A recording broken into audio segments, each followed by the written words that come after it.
El Señor nos dice así: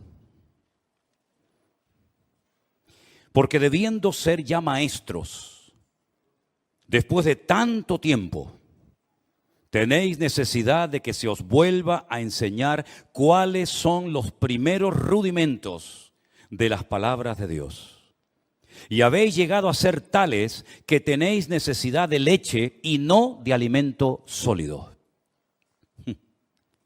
Y todo aquel que participa de la leche es inexperto en la palabra de justicia. ¿Por qué? Porque es un niño. El alimento sólido es para los que han alcanzado madurez, para los que por el uso tienen los sentidos ejercitados en el discernimiento del bien y del mal.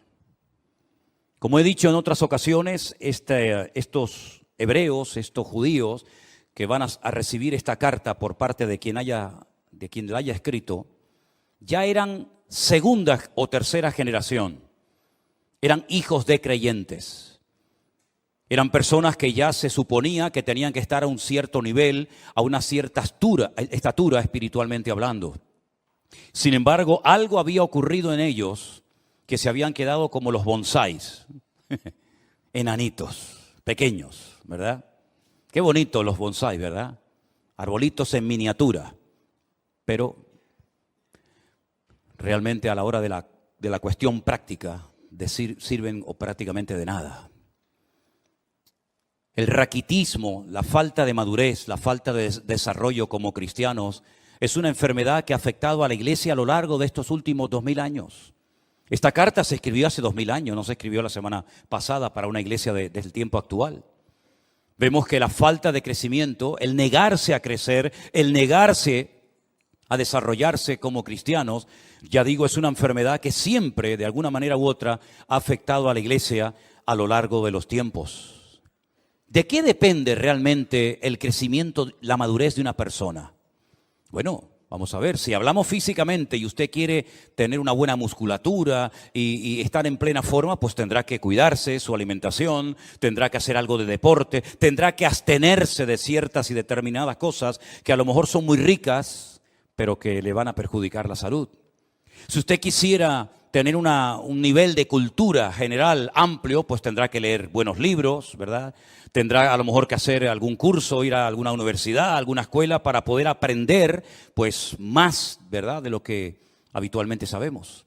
Pero espiritualmente hablando, lo más importante de todo es nuestra relación con Dios.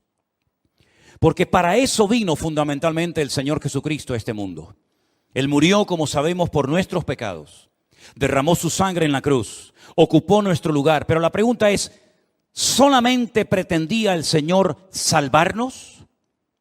Porque pensemos un poquito. Si el objetivo del Señor fue solamente salvarnos, perdonar nuestros pecados, ¿por qué una vez que hemos entendido el Evangelio, por qué una vez que le hemos recibido en nuestros corazones como nuestro Señor y Salvador personal, por qué no nos llevó directamente a su presencia? ¿Por qué nos dejó aquí? Si el objetivo era salvarnos y ya somos salvados, ¿por qué nos dejó en la tierra? ¿Para correr el peligro de volver a pecar? ¿De volver a enredarnos con las cosas que nos tenían atados hace años? ¿Por qué correr ese riesgo? ¿Por qué correr ese peligro ahora que ya lo tienes, ahora que ya has convertido, ahora que ya has humillado y que ya es un hijo, una hija tuya? Llévatelo a su presencia.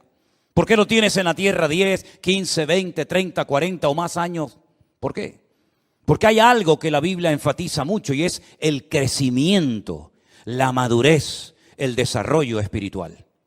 Y repito, eso no depende de nadie, depende de ti, de tu nivel de interés, del esfuerzo que tú hagas por tener cada día una disciplina diaria de tener comunión y relación con Dios. No estoy hablando de religión, estoy hablando de relación. Son dos cosas completamente diferentes. A nosotros nos enseñaron los principios, los dogmas, los sacramentos de una religión. Y eso es lo que teníamos, una religión. Pero sin embargo el Señor Jesucristo no vino a este mundo a traer una nueva religión o a potenciar, por ejemplo, la religión de sus padres, como era el judaísmo. Sino Él vino para volver a conectar al hombre con Dios. Porque en un principio el hombre estaba conectado, tenía íntima comunión y relación con Dios. Adán hablaba con Dios con toda libertad, no necesitaba sacrificios, no necesitaba hacer absolutamente nada. Hablaba con Dios y Dios hablaba con él y había una relación extraordinaria. Pero eso se perdió. Eso se perdió. El hombre pecó, el hombre se desconecta de Dios, queda fuera de la cobertura de Dios y automáticamente entra en un sistema, como bien saben ustedes, de sacrificios, de rituales, de holocaustos, ¿verdad? Derramamiento de sangre. Luego vino la ley, un montón de mandamientos, concretamente 613, y uno dice, pero ¿y comunión con Dios? Pocos eran los que tenían comunión con Dios. Por ahí hay uno que se llama David, que dice que llegó a ser el hombre más cerca del corazón de Dios. Por ahí hay gente como Samuel, como Moisés, ¿verdad? Como tal vez Abraham. Pero a nivel nacional, esa relación, esa comunión, esa amistad que existía del hombre con Dios, se perdió completamente. Y cuando el Señor Jesucristo vino, en una ocasión, le dijo a sus discípulos, ustedes quieren ser mis amigos. Porque si ustedes simplemente lo que quieren es que yo les trate como un maestro que le da clases a sus hijos, a sus discípulos, pues ahí nos quedaremos. Pero si quieren profundizar y si ustedes quieren ser mis amigos, yo les voy a decir qué tienen que hacer. Y les dijo, haced todo lo que yo os enseñe. Y llegaremos a cultivar y a desarrollar una relación de amistad entre ustedes y yo. ¿Cuántos en esta tarde quieren ser amigos de Dios?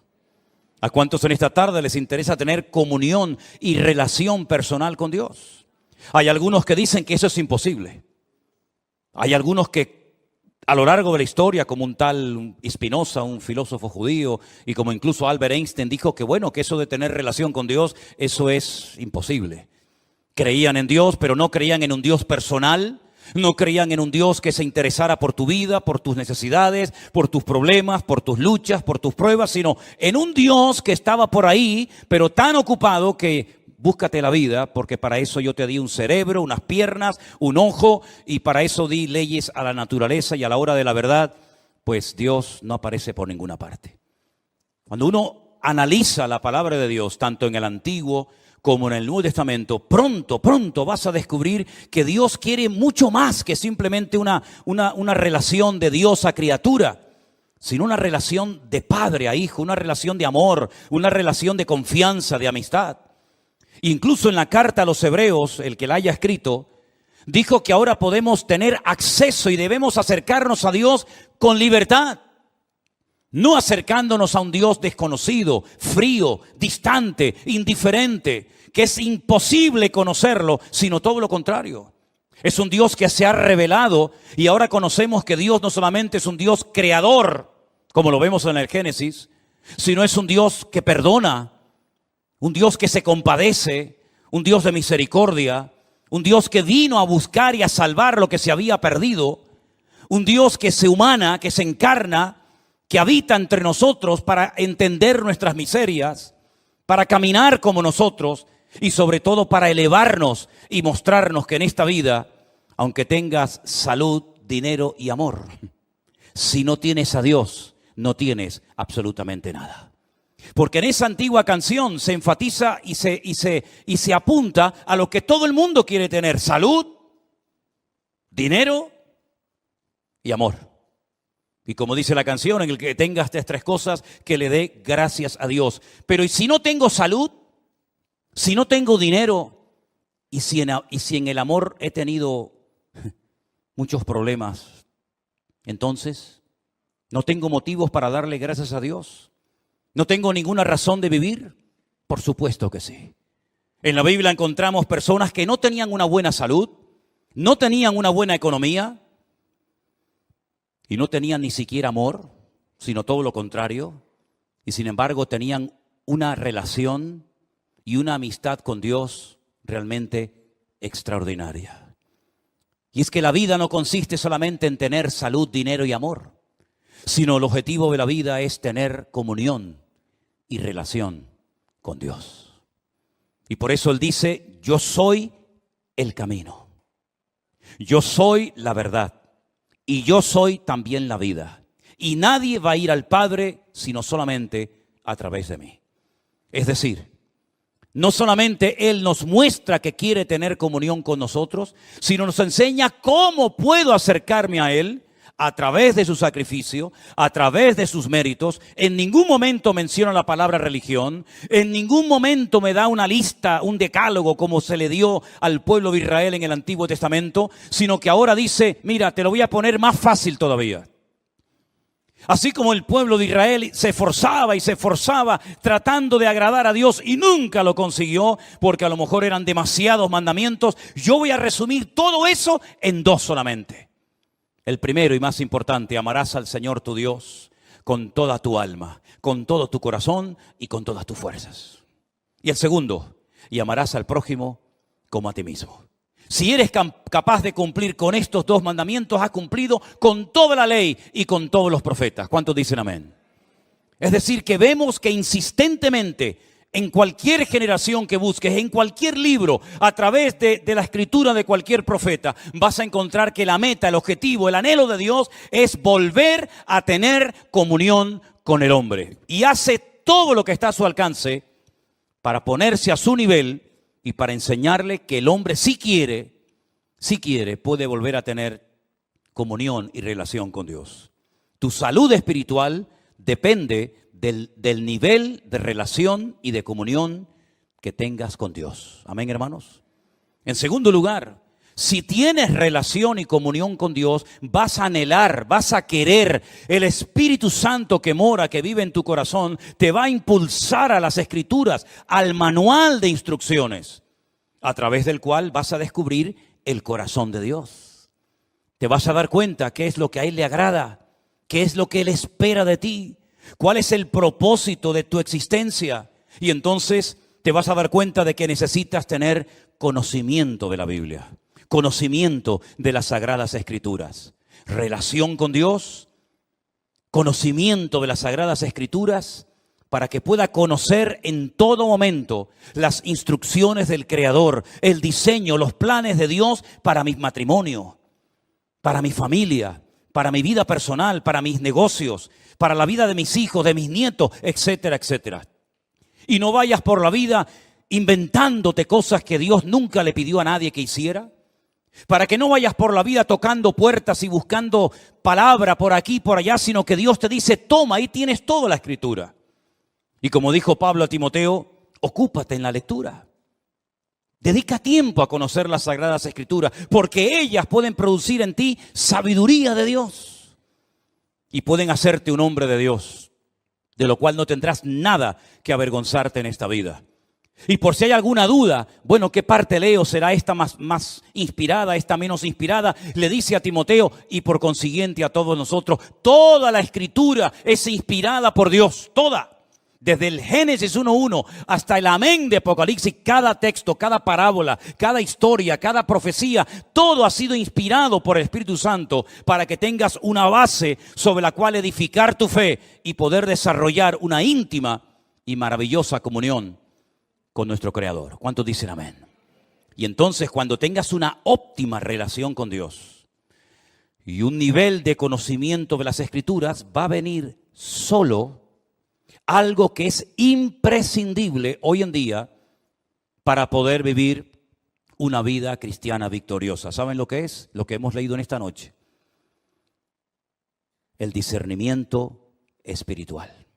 El discernimiento del bien y del mal. Lo que te va a permitir tener como una especie de alarma, una especie de alarma espiritual, de sensibilidad espiritual, diciendo, eso no es de Dios. Aunque suene muy bonito, aunque a la gente le haga mucha gracia, eso no ha nacido, no viene del corazón del Señor. ¿Por qué? Porque yo conozco a mi Dios. Y yo sé que eso al Señor, a mi Padre, a mi amigo, no le agrada. Estos creyentes a los cuales se les escribe esta carta, se les llama niños, se les llama inmaduros. Se les dice en otra porción, no he podido profundizar para enseñarles cosas más profundas porque me resulta muy difícil buscar términos que ustedes puedan entender. Y no es que sean cosas muy profundas y difíciles de entender, sino como dice aquí, os habéis hecho tardos para oír. Porque no es lo mismo explicarle a un niño una cosa que explicarle a un hombre de 20, 30 o 40 años lo mismo. Tienes que cambiar el lenguaje, tienes que hablar en una terminología, en una forma diferente. ¿Por qué? Porque es un niño y no te va a entender. Y eso es lo que está diciendo el autor de la carta a los Hebreos. No les puedo explicar cosas profundas porque no habéis crecido, os habéis quedado estancados. Estáis en los primeros rudimentos de las palabras de Dios. Todavía estáis con la leche y no con el alimento sólido. Y por eso ustedes no han desarrollado, no han ejercitado el discernimiento del bien y del mal. Si ustedes recuerdan el mensaje que di hace unos domingos atrás acerca de la muerte de 2 hijos del sacerdote Aarón, dice la Biblia que a partir de ese momento se les dijo a los sacerdotes del Antiguo Testamento que no entraran bajo los efectos del alcohol para que no les pasara lo mismo que les pasó a sus hijos. Pero añade a continuación, y para que en todo momento seáis capaces de discernir entre el bien y el mal, entre lo que es inmundo de lo que es puro o limpio. En otras palabras, ser cristiano no significa perder la razón, sino todo lo contrario, es recuperar la razón, el sentido, el equilibrio de las cosas. El apóstol Pablo, cuando le escribe a los romanos en una de las cartas tal vez más hermosas y profundas de todas las que se encuentran en el Nuevo Testamento, dice que Él es nuestro culto racional. No perdemos el control, no nos disparatamos, no nos volvemos locos cuando nos convertimos a Cristo, sino todo lo contrario, recuperamos la cordura que el mundo y el pecado nos arrebató cuando estábamos fuera de la voluntad de Dios y de sus caminos. El raciocinio, el poder razonar, el poder discernir entre lo que es de Dios, lo que no es de Dios, lo que le agrada, lo que no le agrada, eso viene, dice, con la práctica, con el uso, se desarrollan los sentidos.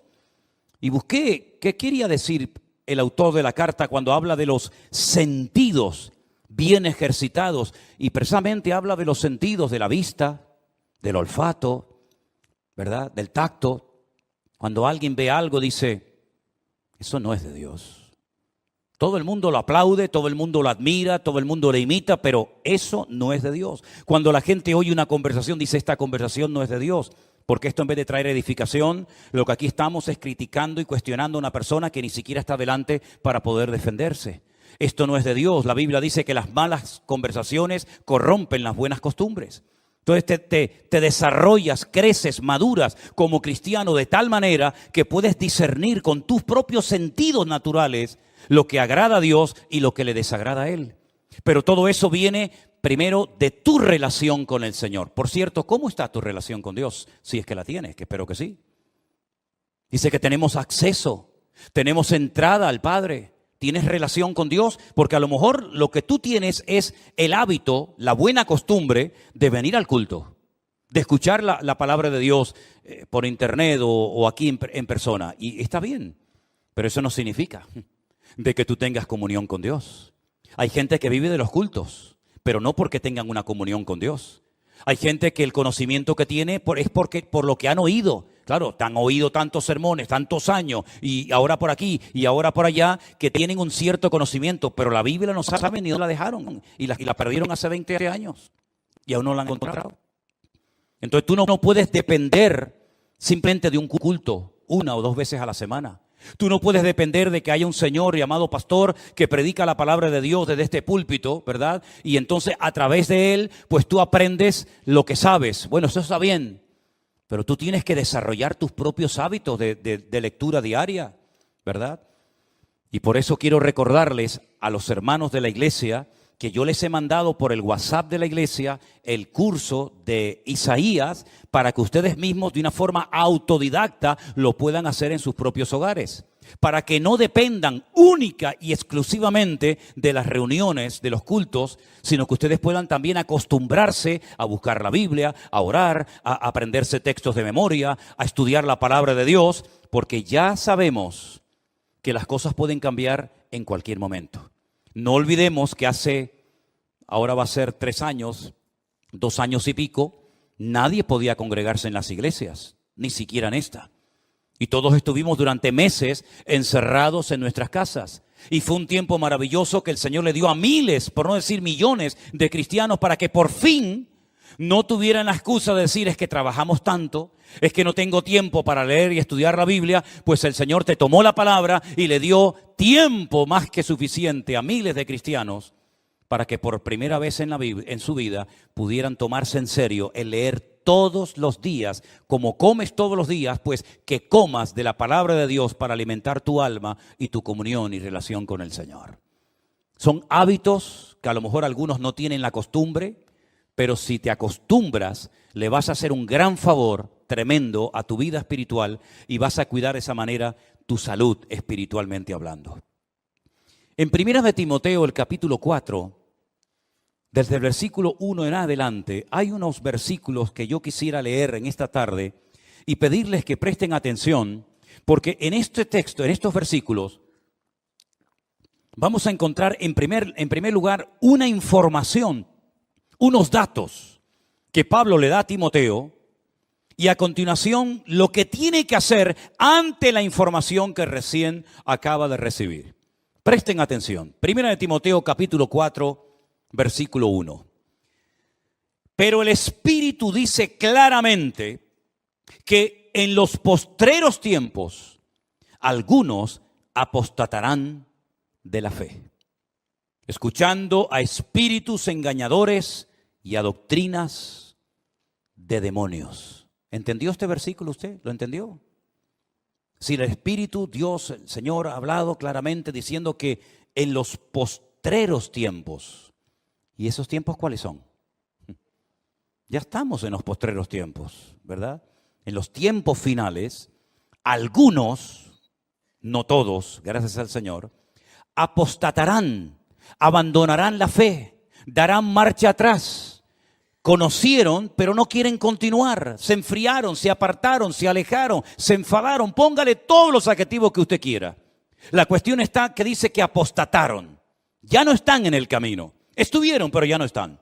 Han apostatado, han dado marcha atrás, han renegado incluso. Y dice, y escucharán a espíritus engañadores y a doctrinas de demonios. Ahora, ¿cuál es el mejor lugar, la mejor plataforma para enseñar falsas doctrinas? Voy a ponerles algunos ejemplos. Nosotros vivimos o tenemos la iglesia a muy pocos metros del estadio de fútbol. Ese estadio no se utiliza para reunir a la gente los días que hay partido de fútbol para enseñar Biblia en mano falsas doctrinas. El objetivo de ese estadio de fútbol es jugar al fútbol. Es decir, no se hace un culto con el objetivo de adoctrinar a la gente de una forma antibíblica. Si usted va a un teatro, si usted va a un cine, hombre, puede ver alguna escena, puede haber algún momento en la película, en el teatro, que digan algo, que hagan algo que no es bíblico, pero el teatro, ¿verdad? El cine no es un lugar creado y diseñado específicamente para enseñar falsas doctrinas a la gente. Entonces, ¿cuál es el mejor lugar, la mejor plataforma para que el enemigo en un momento determinado pueda enseñar falsas doctrinas a la gente? Las iglesias. Porque en las iglesias lo que se estudia es la Biblia. No venimos aquí a jugar al fútbol. No venimos aquí como una pasarela para lucir ropitas. No venimos aquí para pasar el tiempo ni para estar un rato entretenido viendo una obra de teatro o una película o un acto cualquiera que sea. Venimos aquí supuestamente para alabar a Dios, ¿sí? Y para aprender de su palabra. Luego, las iglesias, si no tienen el discernimiento espiritual suficiente, es el lugar idóneo para que las personas que vienen con su corazón abierto y con ganas de aprender y con ganas de conocer de Dios, en un momento determinado puedan ser engañadas, seducidas y manipuladas con falsas doctrinas. ¿A quién es más fácil engañar? ¿Al que tiene un alto conocimiento bíblico o a una persona que es ignorante de las Sagradas Escrituras? ¿Cuál ha sido el gran problema de miles de cristianos en los últimos años? Que ya no leen la Biblia. Ya no leen la Biblia. E incluso esa costumbre con la cual yo me crié, que todo el mundo venía a la iglesia con la Biblia, ya se ha perdido. Pocos son. Miren esta tarde, por ejemplo, a su alrededor y miren cuánta gente viene como algo normal, ¿verdad? Como llevas las llaves del coche o como llevas la documentación. ¿Y la Biblia dónde está? No, no pasa nada, nos ponen ahí una pantalla y ahí la leemos, incluso algunos, bueno, con el teléfono, vale, venga, de acuerdo, venga, con el teléfono, pero algunos ni eso. Ya esa costumbre se perdió. ¿Cómo puede usted comprobar si lo que estamos poniendo en la pantalla, si lo que yo estoy compartiendo es bíblico o es antibíblico? ¿Cómo lo puede saber usted? Primero, no dedica tiempo a escudriñar la palabra, no tiene un conocimiento de la Escritura, viene aquí, oye a un señor que tal vez no conoce de nada o que le une una cierta amistad o familiaridad, ¿verdad? Y entonces usted se fía. Cuidado, cuidado. Nunca mezcle la amistad y el favoritismo y ni siquiera aspectos familiares con el hecho de tener cuidado a la hora de qué me están enseñando, qué me están a mí instruyendo. Qué bueno sería que los padres que acaban de mandar a sus hijos ahora a las clases de la escuela dominical le preguntaran, espero que lo hayan hecho en algún momento, digo yo. Oye, una pregunta, ¿qué le están enseñando a mi hija en la clase esa donde está ahora? ¿Qué le están enseñando a mi hijo? ¿Puedo entrar a la clase para ver cómo es la clase donde mi hijo está? ¿Quién es la persona que le está enseñando Biblia a mi hijo? ¿Es usted? ¿Es usted, hermano o hermana? Informarse, saber en todo momento. ¿Por qué? Porque la Biblia advierte de que en los últimos tiempos vendrían engañadores y se enseñarían falsas doctrinas. Y yo pregunto, ¿tienen noticia o les ha llegado a los oídos de que esto ya es un hecho en el pueblo cristiano hoy en día? ¿O esto es algo que todavía no hemos visto en la cristiandad? Han proliferado por todas partes las falsas doctrinas, las falsas enseñanzas.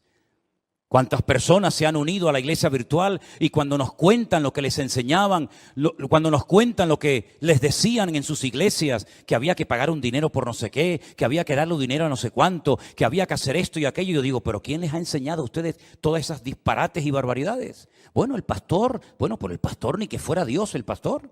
El pastor tendrá que pasar por el filtro de la palabra. ¿O qué pasa? ¿Que el pastor tiene licencia para enseñar y para hacer lo que le da la gana en la iglesia y todo el mundo tiene que decir amén? ¿Pero esto qué es? Entonces la palabra de Dios dice, cuidado porque en los últimos tiempos vendrán falsos cristos, falsos profetas, falsos maestros, falsos apóstoles, falsos pastores. Es que está más claro que agua. Y por la hipocresía de mentirosos que tendrán cauterizada la conciencia, dice aquí, mire esto, qué cosa tan sorprendente, ¿le suena esto? En los últimos tiempos habría religiones, habría grupos religiosos que prohibirían casarse. ¿A mí esto me suena? ¿A usted no? Hola. ¿Estáis ahí o no? A lo mejor se quedan dormidos, yo no me di ni cuenta. Prohibirán casarse. ¿Y a quién se le prohíbe casarse en esta iglesia? A nadie. Si no se casa es porque a lo mejor no está en el grupo de los desesperados o desesperadas y no ha aparecido su príncipe azul, verde o morado o amarillo, pero no porque no le falten las ganas, ¿verdad? Pero es que dice la Biblia que en los últimos tiempos habrán grupos que prohibirán casarse. Como si el matrimonio fuera algo malo. Prohibirán casarse. Mandarán abstenerse de alimentos. ¿De qué alimentos tenemos que abstenernos los cristianos hoy en día? ¿Acaso se enseña en esta iglesia, cuidado, no coma mucha fruta, cuidado, no coma mucha carne? Bueno, por ahí salió hace poco un ministro diciendo que no había que comer tanta carne. Cara más dura. Prohibirán casarse. Sin embargo, dice la Biblia que Dios creó todas esas cosas para que con acción de gracias participaran los creyentes, los que han conocido la verdad. Porque todo lo que Dios creó es bueno y nada es de desecharse si se toma con acción de gracias. Entonces hay millones de personas que aceptan que una persona que quiere servir al Señor no se puede casar. Y lo aceptan. ¿Dónde enseñó eso el Señor? Pero no dicen que Pedro fue el primer papa. ¿No dicen por ahí? Y una pregunta, ¿y no le sanó el Señor a Pedro a la suegra? Porque yo veo en los evangelios que un día Cristo entró a la casa de Pedro y la suegra estaba enferma. Y el Señor le sanó a la suegra. No creo que por eso la haya negado, ¿no? Pero si tenía suegra, es porque estaba casado. Pero no era el primer papa. En fin, aquí algo falla, ¿no? Porque por la palabra de Dios y por la oración es santificado. Ante esta información, ante este mensaje de alarma, de advertencia, Pablo le dice ahora a Timoteo, versículo 7, desecha las fábulas profanas y de viejas. Ejercítate para la piedad. Versículo 13, ocúpate en la lectura, la exhortación y la enseñanza. Versículo 14, no descuides el don de Dios que está en ti. Versículo 15, ocúpate de estas cosas, permanece en ellas. Verso 16, ten cuidado de ti mismo y de la doctrina. Y también dice, persiste en ello, pues haciendo esto te salvarás a ti mismo y a los que te oyeren. En otras palabras, hay que hacer algo.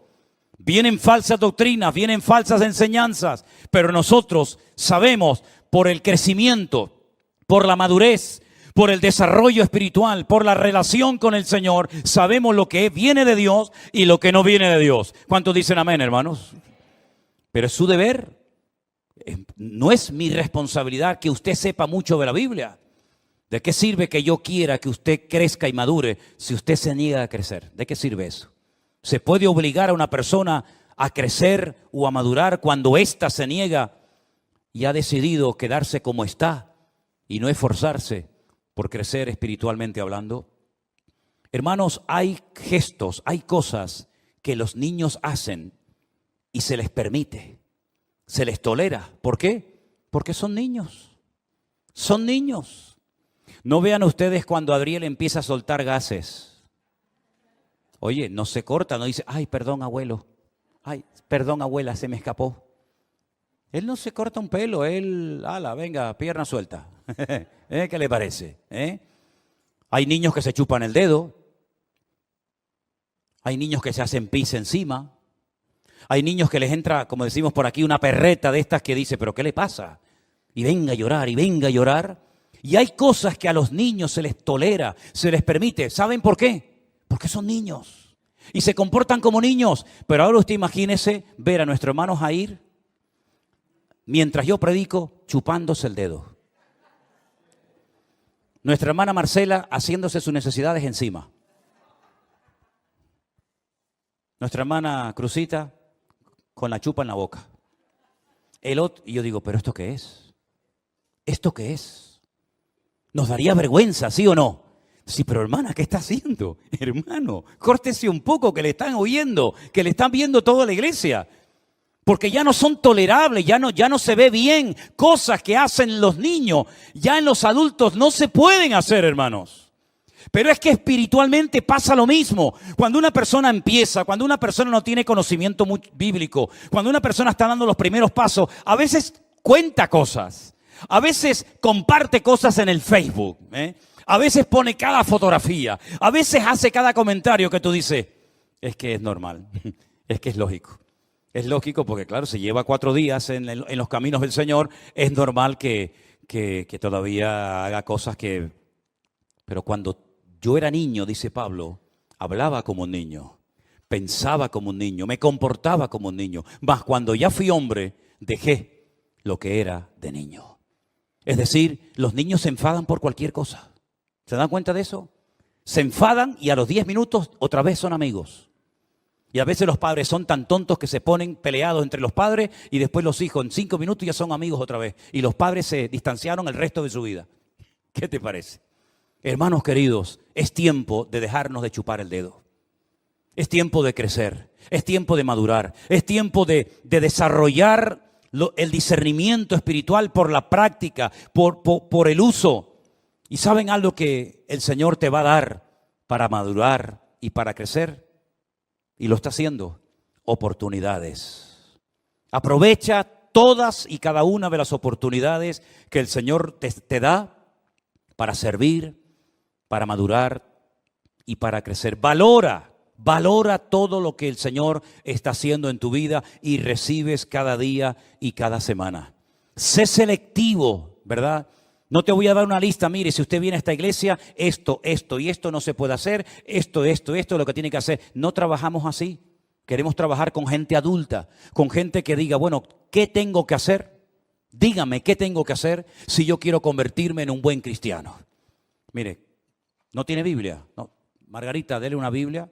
Usted va a comenzar a leer la Biblia por aquí y por allá y la va a leer, y cuando no entienda algo pregunte, y si no entiende una palabra la busca en el diccionario, y así va usted a comenzar a descubrir un mundo de verdades tremendas que lamentablemente no nos enseñaron. Nos enseñaron que los que quieren servir a Dios no se pueden casar. Si son mujeres, no se pueden casar. Y si son hombres, no se pueden casar. Pero yo ahora me encuentro en la Biblia que una de las señales de los últimos tiempos es que le prohibirían a las personas casarse si quieren servir al Señor. Entonces, ¿en qué quedamos? ¿Es bíblico? ¿Está bien o está mal? Ahí tiene usted una verdad revelada. Nos dicen, para pedir el perdón de tus pecados tienes que ir a un hombre y contarle todos tus problemas, todos tus pecados, y entonces ese hombre te perdona. Bien, vamos a la palabra de Dios y encontramos que solamente Dios puede perdonar los pecados al ser humano. Nadie, ningún cura, ningún pastor, ningún reverendo, ningún rabino, nadie tiene la capacidad de perdonarle los pecados a otra persona. Otra verdad revelada. Encontramos que cuando una persona se muere, su cuerpo lógicamente va a la tumba y se queda, pero dice la Biblia que su parte que viva, su alma, su espíritu, o se va a la presencia de Dios o excluido eternamente de la presencia de Dios. Sin embargo, nos enseñaron que había 4 lugares: cielo, infierno, limbo y purgatorio. Y ahora otra verdad revelada: no hay 4, hay 2. Y así una detrás de otra y una detrás de otra. Y llega un momento en el que usted tiene que pararse y decir: Dios mío, ¿cómo es posible que este libro, tu palabra, que lleva escrita miles de años en este país, se les prohibiera a la gente leerla bajo pena de muerte? Es que eso es historia de España, esa es nuestra historia negra. En este país se quemó a la gente, en este país se mató a la gente por el delito de leer la palabra de Dios y por el delito de llevarle la contraria a una institución, a una mega estructura que enseñaba cosas antibíblicas en vez de ceñirse a la palabra de Dios.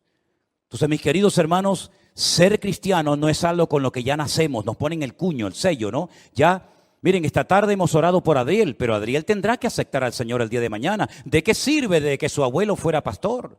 ¿De qué sirve de que sus padres se han convertido? ¿De qué sirve que haya nacido en el seno de una iglesia donde en poco tiempo estará jugando con los niños y asistiendo a la escuela dominical y participará de los campamentos si el Señor lo permite, ¿verdad? ¿De qué sirve todo eso si él no desarrolla, si sus padres no le inculcan la importancia de lo que yo estoy enseñando? Relación con Dios, conocimiento de las Escrituras para poder llegar a un nivel de poder discernir entre el bien y el mal. ¿De qué sirve todo eso? Teoría, teoría y teoría.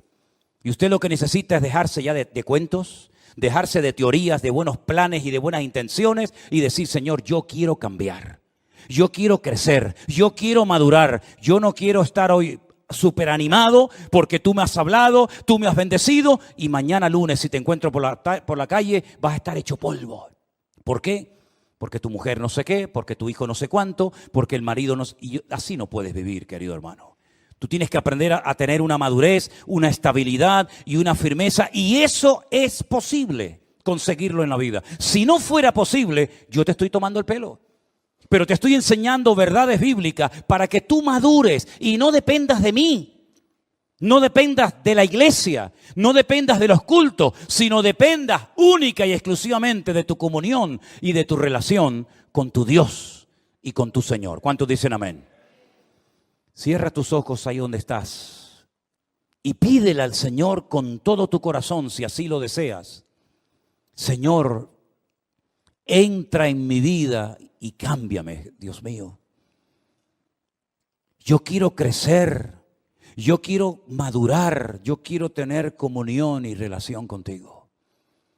Si hubiera alguna persona ahí en su casa, en el sitio donde estás en este momento siguiendo este culto, y tú quieres recibir al Señor Jesucristo como tu Señor y Salvador personal, para comenzar. Good afternoon, my dear brothers. May the Lord bless you very, very much, very richly. I greet you from the beautiful city of Cuenca. Here we are in a campsite in a really beautiful place. And I currently have it 7 in the afternoon here on the Iberian Peninsula. 6 o'clock in the evening on the Canary Islands.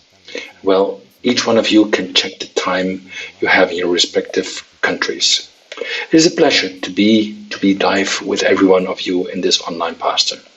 I repeat, from the city of Cuenca.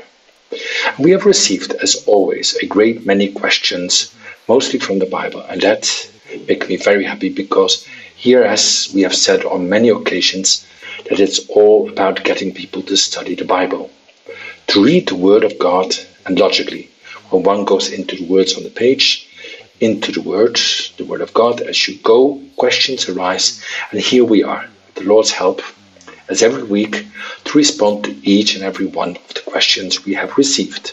If you don't mind, I'll ask all of those who are already connected that we join in prayer and ask for the blessing of the Lord to direct and use this program, and so that all of us will be edified, and the Spirit of God, the Holy Spirit, to enlighten us and give us the wisdom needed to be able to give answer to the questions that you have sent to us in these days. We pray to the Lord.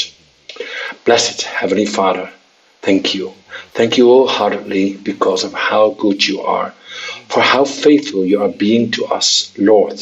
Thank you for this new opportunity you give us to be able to come into contact with so many brothers and sisters from many parts of the world who have the desire to learn from you and your word. Enlighten us, O Lord. Give us wisdom from above so that we can answer and clarify the doubts that your children have about certain passages and texts of your word. We put this time in your hands, direct it, and let it be of a blessing in the sovereign name and blessed of Jesus. Amen and amen. I would first like to thank all brothers and sisters, to all of you who are praying for us and who tell us that they are doing it so that the Lord, this first journey of missionary work, that we are doing well to protect us, to use. And I want to tell you, for the peace of mind for all of you, and as testimony that this is exactly what is happening. God is watching over us. He's blessing us.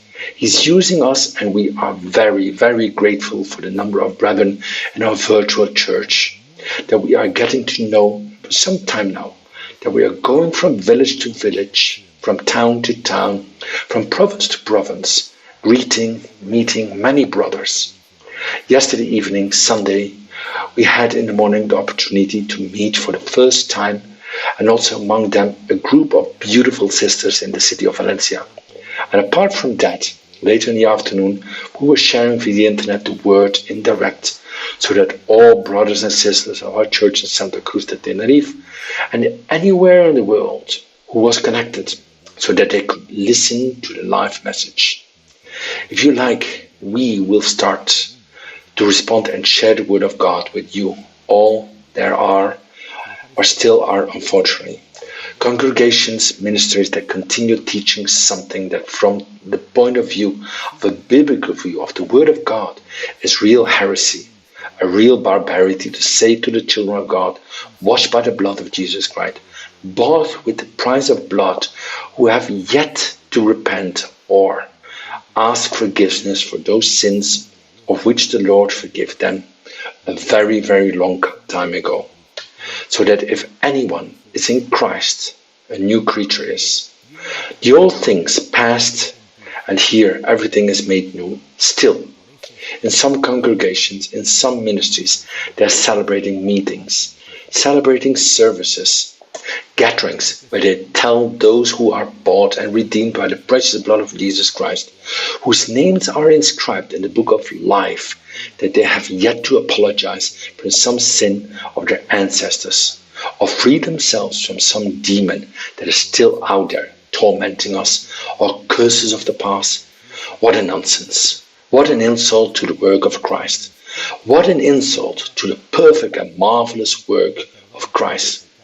When he died for us on the cross of Calvary 2,000 years ago, he forgave us, or he did not forgive us. We are either new creatures or we are not new creatures.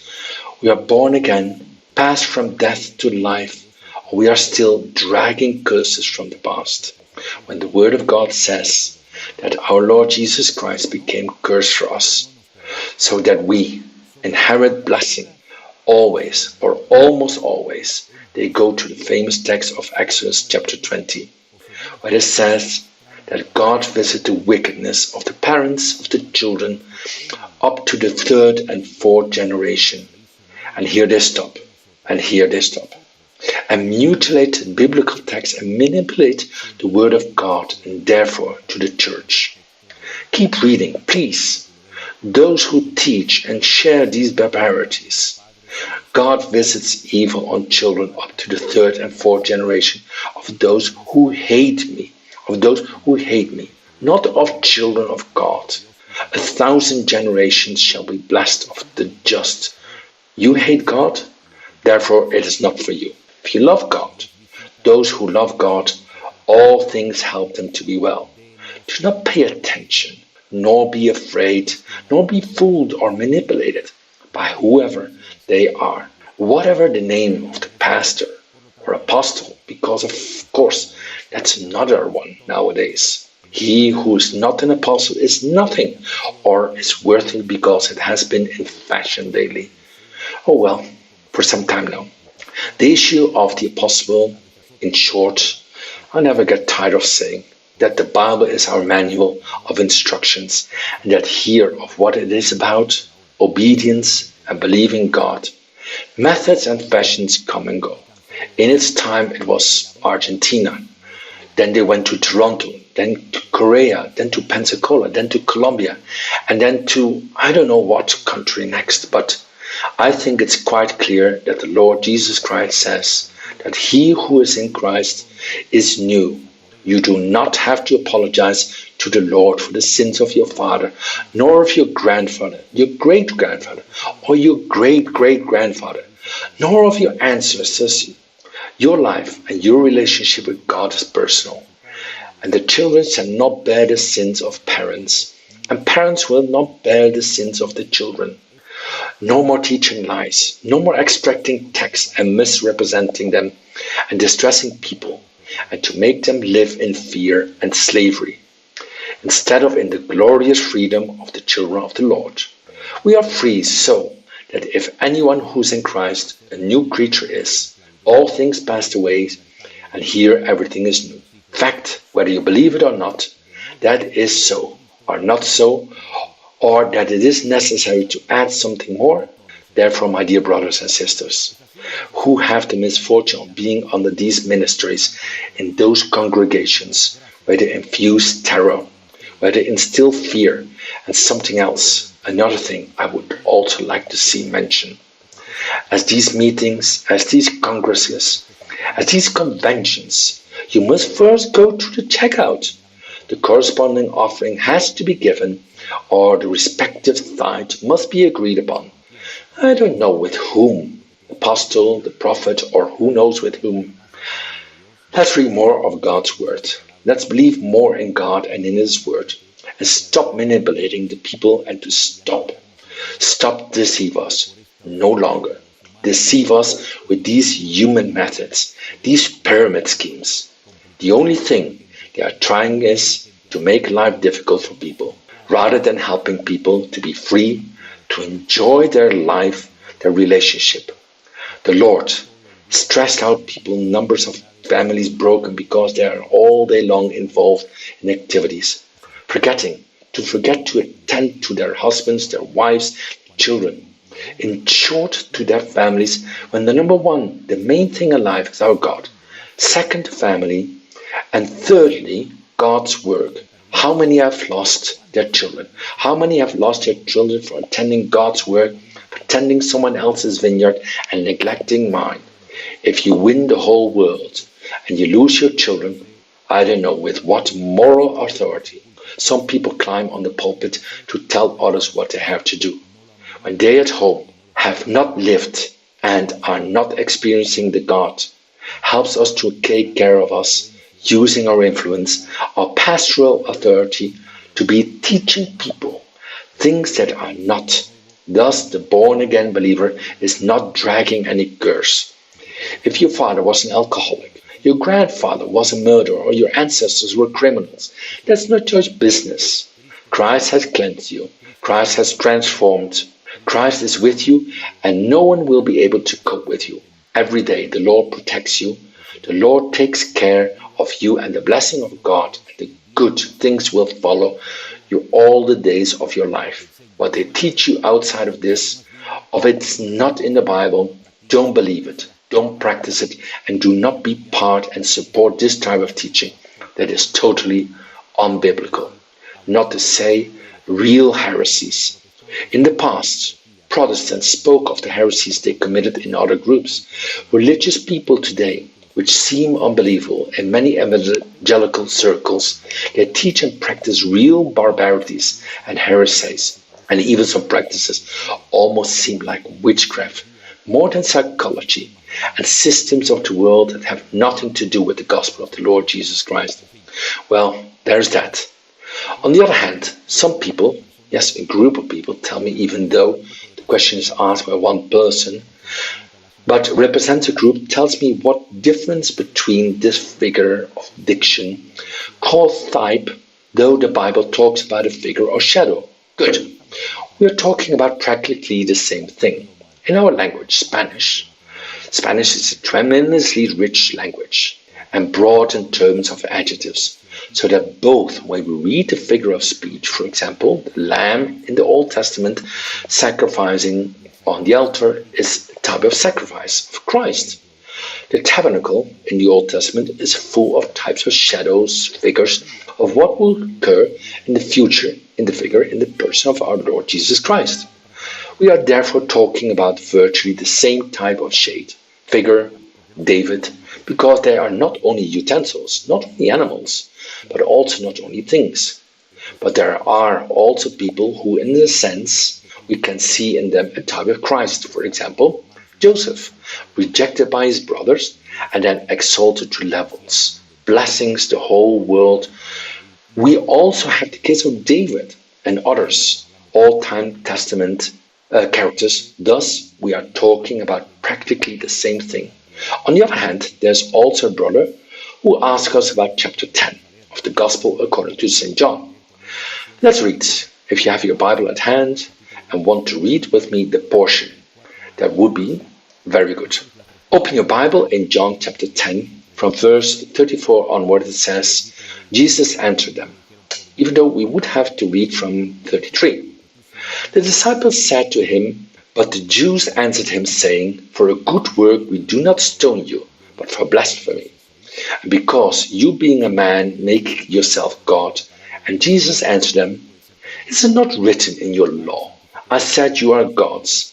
And if he called them gods, to whom the word of a God came, and the scripture cannot be broken. Do you say of him whom the Father sanctified and sent into the world, you are blaspheming? Because I said I'm the Son of God. If I don't do the works of my Father, don't believe me. But if I do, though you don't believe me, believe in the works, that you may know and believe that the Father is in me and I'm in the Father. Here now, there's something that perhaps is priority in the Bible. In Spanish, is not appreciated. The Lord Jesus Christ is quoting Psalm 82, verse 1, where it says, the word of the Lord God is in the meeting of the gods, in the midst of the gods judge. And of course, one says, but yes, there's only one God, because the Bible says that God is sitting in the meeting of the gods. The word that is used there is in the original text, the word Elohim. Elohim, that's the name that God receives in the first verse of the Bible, Genesis 1.1. Says in the beginning, God created the heavens and the earth. Bereshit, Yara, Elohim. Through this, the first name that appears in the Bible that makes reference to God is Elohim. But it's a term. It's an all-purpose word, the Ten Commandments. When it says, no, you will have strange God before you. You will have no strange God before me. The same word, Elohim, appears. It is to say that the word or the term to talk about God, the living and true God, in that it is one. One is used. In Exodus chapter 20, to talk about God, images, false gods, those who worship people or some people, and also in Psalm 82 verse 1, to make reference to be judges. In that case, they are referred to as Elohim. because they exercise justice, which is a characteristic of our God. Because of that, the Lord Jesus Christ, what he is saying to the Jews is that in the law, or in the Word of God, it says God are judges. You are true. It is not that there are gods. There's only one God, and to him only we worship, honor, and serve. Truly, that is what meant by the word that is used, Elohim. And it is, I repeat, a multi-purpose term that can be used for different things depending on the context. One has to realize logically, in the original text, what is referred to, referring to the living God, to false gods, carved images, to the judges, and to Lord Jesus Christ, logically. Knowing this text, he uses it to say to the Jews, well, I said, I am a son of God, and you have nothing against me for saying such a thing. Because in the law, it says, you are gods too. There's a play on words, let's say a little shaking up the consciences of religious people of the time, that religious people seem to know a lot, but when push comes to shove, they knew little or nothing. Well, there's one person reading Psalm 45. Well, let's go to Psalm. He says, or rather ask, whether in that psalm a reference is made to Mary. Well, you have to have a lot of imagination. Believe me, it takes a lot of imagination and forcing it a lot, this text, to say what is not said in order to teach, what is not taught in Psalm 45, entitled, A Song from the King's Wedding Feast to the Main Musician, is more than a deep learning. As it says here, is a song, that it is sung at weddings. It is not making a reference at any point in time in any of the passages. In no passage of the scripture a reference is being made to Mary, the mother of our Lord Jesus Christ. In absolute, not even the queen who's mentioned here. Mary, because although men have called Mary the Queen of Heaven, in the Bible no such title appears for Mary. Mary at any point in the scripture is mentioned. Is named as the Queen, the who sits at the right hand of God the Father. That's hearsay. That's hearsay. That's what it is. It's barbaric. It's absurd. He who sits at the right hand of God the Father is our Lord Jesus Christ. That is he who sits at the right hand of the Father. That's what the Bible says. Not Mary, of course. I know that it has been thought that Mary is at the right hand of God, the Father, but that is not in the Bible. That is invented by man, that of the Queen of Heaven. It is a title that man have given to Mary, but has not been given by God in his word at all. Therefore, Psalm 45 is a song which was sung at weddings and was referred to King's wedding, but at no point does Mary appear anywhere, nor her legacy, and in no way, and I want to make this clear, Mary is recognized as queen, queen of nothing, neither queen nor princess, a powerful and precious instrument in the hands of the Lord, an exemplary woman without a doubt, worthy of imitation, of obedience, of submission, of how she gives her body so that the Messiah can be born of her. But she was already rejoicing in her Savior, because he was a sinner. Yes. She was a sinner because inasmuch as all sinned, including Mary, including men and women, because all have sinned and all are destitute of the glory of the Lord. She also needed to receive the forgiveness for her sins. I know that this shocks. I know that this collides head-on with the teaching that some have received in their earliest childhood, but forgive me, I have to teach the Bible, not what some would like me to teach. Therefore, neither Mary is a queen in the Bible, and Mary is not sitting at the right hand of God, the Father. And Psalm 45 makes no reference whatsoever to Mary. It's but a chant that is sang at weddings, right? To King David, to King Solomon, but in no way, at no time, at any time, would love in any case that wonderful washed and bought by the blood of the bridegroom of Jesus Christ is the church. The church is always treated in a female gender.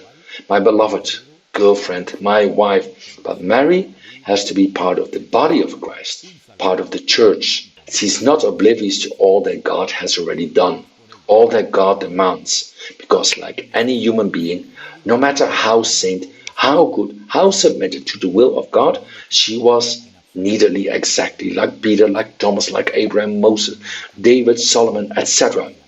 A Savior, and also the Lord Jesus Christ, his Son, died on the cross for her because she too needed to be redeemed like all human beings.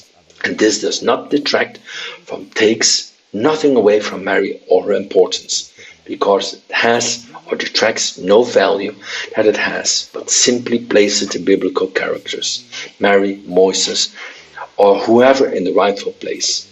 And the Lord your God you shall worship, and him you will only serve. And all that I am, teaching contrast you with the Bible.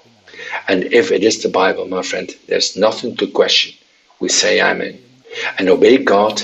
And if it's not Bible, then do not pay any attention to it, because we only obey and submit to what the Word of God says, and also, of course, to what they teach and say, men, as long as they are subject to the Bible, the Word of God, and not contradict the Word of God. Well, on the other hand, there's a person who says that when those who are never asked burnt offerings and sacrifices to the sons of Israel, but it says, but then I see in the Pentateuch, in the law, that yes, they were asked. Well, they were asked. Later, when they came out of Egypt, they were not asked, the children of God, any kind of slaughter. They crossed the Red Sea, and 50 days later, at the famous fast of Pentecost, when 50 days later at Mount Sinai, when Moses gave to the people of Israel the law, the Ten Commandments, the Torah, and there the Lord does stipulate a series of sacrifice and offerings that will later be carried out in the tabernacle and later in the temple. But when they left Egypt, they did not, absolutely nothing was asked of them. Therefore, there is no contradiction. The Lord did not ask for offerings, did not ask for sacrifice, did not ask for expenses when they leave Egypt. It was later that all that was established and was perfectly recorded in the first 5 books of the Bible. Okay, when Moses comes down from the Mount Sinai and then delivers the law to the people of Israel, logically, nowadays not even the people of Israel can present sacrifice, because the only place where sacrifices could be presented was in the tabernacle or in the temple of Jerusalem, and there's neither one nor the other. Another 2,000 years, the Jews, the religious Jews, haven't been able to offer victims, sacrifice, holocaust of animals. And then I wondered at one occasion, a person, how do they believe their sins to be forgiven? It's very interesting, this question, because the only way to honor the law of receiving referral from sins was by shedding the blood of animals. If they can no longer do so, and do not believe in the New Testament, and do not accept that Jesus is the Messiah, will have in no man's land.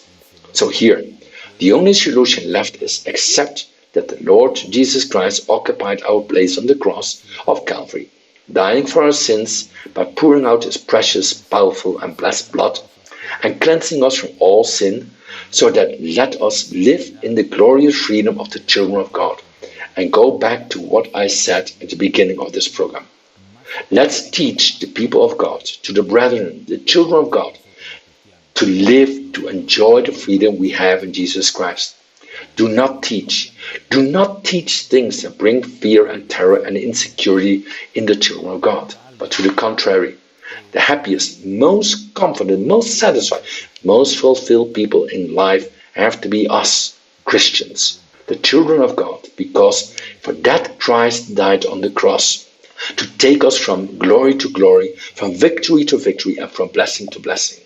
Ask someone why God chose the people of Israel. Interesting question indeed. It was not the best village. Nobody wanted them. There were a handful of slaves in the nation, foreigners in Egypt, and the Lord loved them. The Lord chose them not because they were the best, but perhaps because no one would buy them, because nobody wanted them.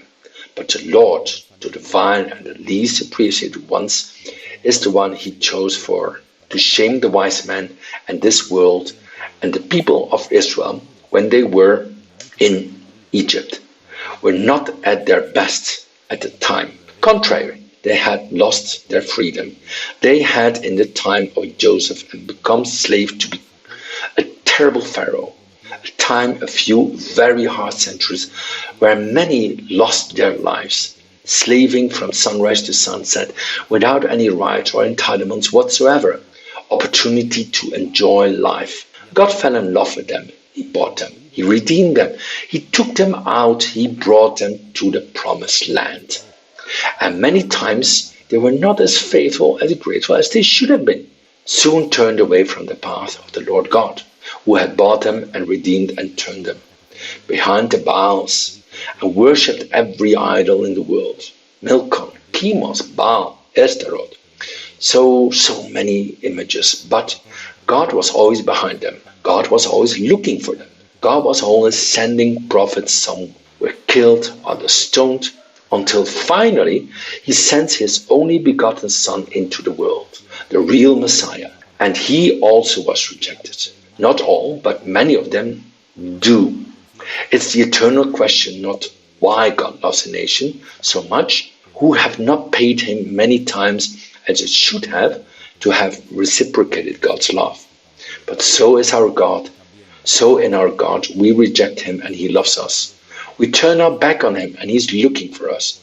We turn away from his ways and grow cold, and he always sends something to someone who shake our consciences so that we return to the blessed love of God. Blessed faithfulness of the Lord, who forgives, lifts us up, restores us, and gives thousands of opportunities for you to serve him and for us to honor him. And we also bless the people of Israel, that with all their faults, God loves them and has a covenant, has an eternal covenant with them, and whether or not they are going to end up accepting the Messiah, because as I was talking to my wife Elena on the road, I told her a lot caused them to uproot from their hearts. The people of Israel's the tendency of idolatry, right? But the destruction of Jerusalem, the destruction of its walls, the temple, 70 years in captivity in Babylon, the tendency towards idolatry was cut off, that the Israelites had for centuries, and in the end had to recognize that idolatry is an abomination in the sight of God.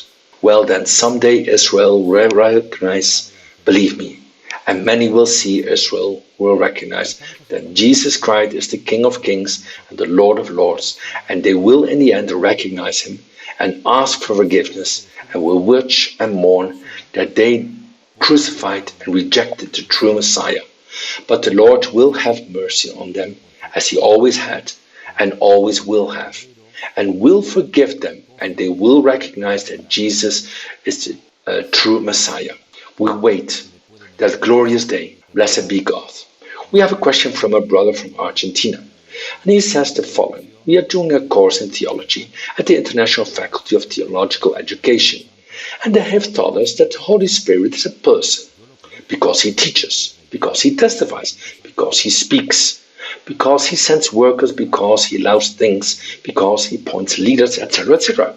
You can be lied to, you can be tempted. What is your opinion? Because on one occasion, I remember this one brother, Mario from Argentina, I said that the Holy Spirit, more than a person, what I said, and I repeat and I reiterate, that the Holy Spirit is God. It is true that the Holy Spirit hears, the Holy Spirit feels, the Holy Spirit does many things that resemble things that human beings do. But for me, the Holy Spirit is not a person. I am a person.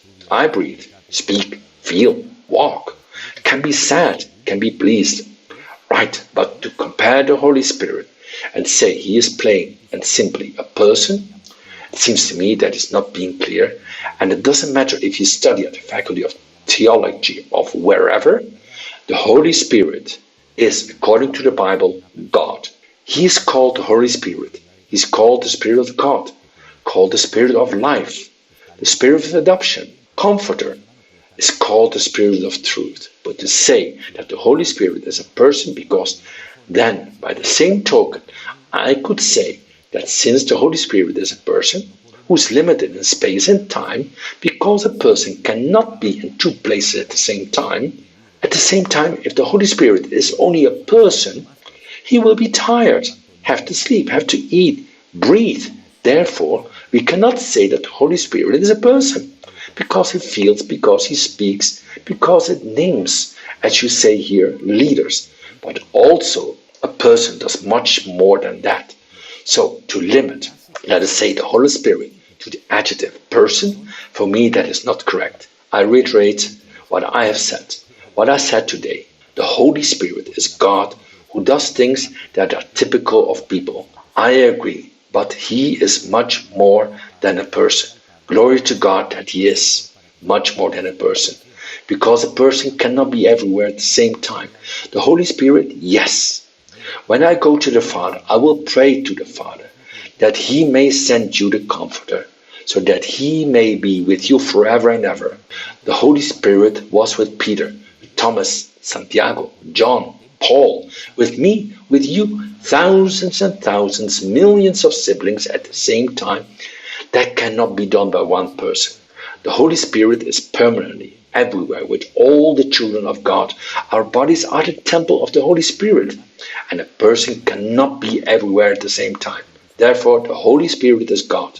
If some want to say that it's good that the Holy Spirit is a person, because I'm not going to argue with you. No one who has such a stance, shall we say, theological or the personal opinion, but I reiterate myself. I believe that the Holy Spirit is God, and I give glory to God, worth redundancy, that the Holy Spirit of God, because if he wasn't God, if he would simply be a person, we are in trouble, because people can be here today and tomorrow not. But the Holy Spirit will be with us every day, always, because he dwells within our hearts. And for the sake of that, he can reveal to us things about the future. That's why he accompanies us, comforts us, encourages us, strengthens us, guides us, because he is God. And from the beginning it was. And no person had been in the Garden of Eden, in the Garden of Gethsemane, in the upper chamber, in the desert, in the churches. No person can be in every of those parts at the same time. But the Holy Spirit was there in Genesis chapter 1. The Spirit of God was there. He was taking an active, direct part in the creation of the universe, of the earth, right? And has always been and will always be, because he is eternal, because he is God forever and ever, for the centuries. Amen. Blessed be the Lord, dear brothers and sisters. As today's conclusion of this program, I would like to tell you that what is important in the life of a Christian is to know God, serving God, searching the Bible of the Holy Scriptures.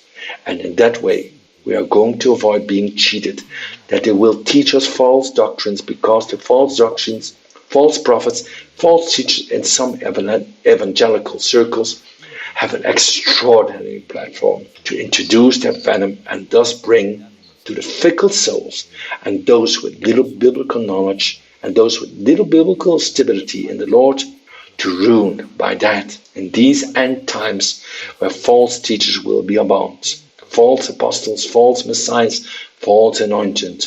How important it is to be filled with the Word of God, so that in that way we do not say amen to all that is said, so that we do not swallow everything that is being said, but that we can say that is not of God.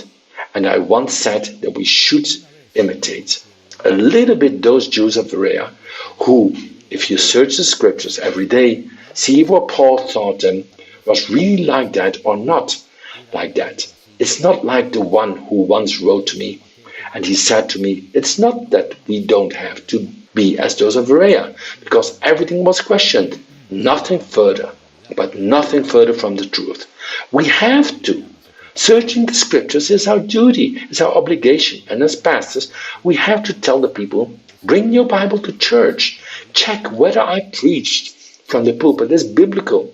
If what we do in the camps, if what we do in the meetings, if what some people do in retreats at conventions, check it with the light of the Holy Scriptures. And have the freedom to tell him, excuse me, what you said, what you are doing is not biblical. It's not correct. Have you ever wondered why you preach what you preach? What you do? Why you believe what you believe? Don't you think that your whole life you've been looking for some kind of magical wand, system, method that will bring explosive growth to your church and thus be an important and renowned person? Because you can boast of having and having? Well, I'm more than to have. What I prefer is to be, because you can have big churches, you can have a ministry recognized before man, but the important thing is that we are recognized before God. Because many are great before man, but before God, says the Lord, that someday, at some point in time, the Lord would say to more than one, "Part from me, ye work of iniquity. I have never met you, even though you present me your CV in your name. We did this in your name. We did that." The Lord will say, "I personally do not know what you're talking about. I never met you, so keep an eye on that patch. We will discover the word of God. We will not let's move away from it. And the Lord thy God shall thou worship, and him only will serve, and not the man, not the pastor, not the reverend, not the one of the moment. But we only follow God." And at that moment, when you are up there preaching the word, call yourself a pastor, reverend, apostle, I don't care.